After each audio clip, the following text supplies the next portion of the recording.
Monsieur le Président Tremonti, Monsieur le Président Bourlange, chers collègues italiens, chers collègues.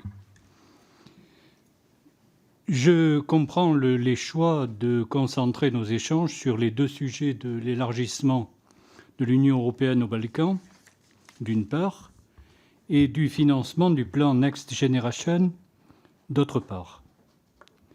En effet, de trop nombreux dossiers, Lyon-Turin, crise migratoire et bien d'autres, auraient pu rendre notre réunion de ce matin bien plus compliquée, car de responsabilité européenne, voire mondiale.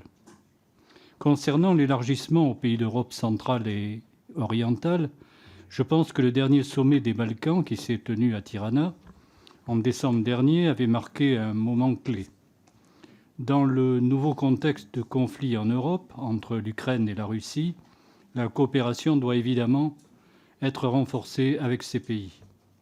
Reste à en ajuster les modalités et je ne suis pas persuadé que la communauté politique européenne, malgré l'utilité des sommets de Prague puis de Chisinau, représente une solution miracle. Concernant le financement du plan Next Generation, c'est comme toujours l'occasion d'ouvrir le débat de la mise en place de ressources propres pour l'Union européenne. Avec mes collègues, nous évoquons régulièrement l'idée serpent de mer d'une véritable taxe sur les transactions financières au niveau européen. La question qui est posée est simple. L'ampleur des besoins du plan est-elle de nature à convaincre tous les États, les plus réticents en particulier, à cette idée de franchir un tel pas? Et l'Italie suivra-t-elle la France si elle propose d'aller au fond de ce problème? Je pense que sur la seconde question, notamment, le président Tremonti a certainement beaucoup de choses à nous dire. Donc, la scelta dei due argomenti per questa Donc, le choix de ces deux sujets pour la conversation d'aujourd'hui est quelque chose de préliminaire. Nous espérons qu'il y aura d'autres discussions à Rome sur d'autres sujets, pour développer aussi d'autres sujets, donc dans ce continuum, dans cette logique du traité des Quirinal. Et ce serait un honneur pour nous vous accueillir à Rome. Ce qui est du volet économique. Karl Marx disait que le taux zéro aurait été la fin du capitalisme. Les tasses en dessous de zéro, pratiquées par la BCE pendant de nombreuses années jusqu'à récemment, ont créé un effet d'illusion, une illusion incroyable. La victime, c'est la Commission européenne.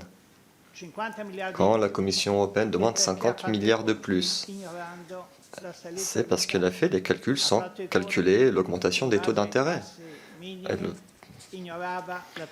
Tous ces calculs étaient basés sans prendre en considération l'inflation, en prenant juste en considération les taux les plus bas. Et c'est juste le début des difficultés. Il y a besoin d'argent pour Next Generation EU, pour ceux qui est des Balkans, de l'Ukraine. Il faut de l'argent, il faut des fonds. Et ça peut être un sujet de discussion.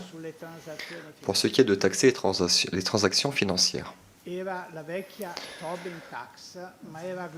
C'était une vieille taxe qui était globale dans un monde qui n'était pas encore global. La Tobin Tax. Il est très dur d'imaginer une taxe financière européenne.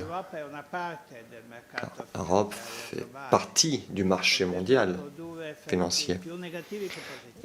Il y aura peut-être des effets plus négatifs que positifs. Donc, il est quand même très important d'en parler, d'en discuter. Pourquoi pas aussi réfléchir à des nouvelles méthodes pour financer l'Union européenne. L'Europe a commencé à intervenir, mais à un moment donné facile, il n'y avait pas d'inflation, il y avait des taux zéro, donc l'UE pouvait financer l'Italie aussi, par exemple. Maintenant, tout est beaucoup plus compliqué.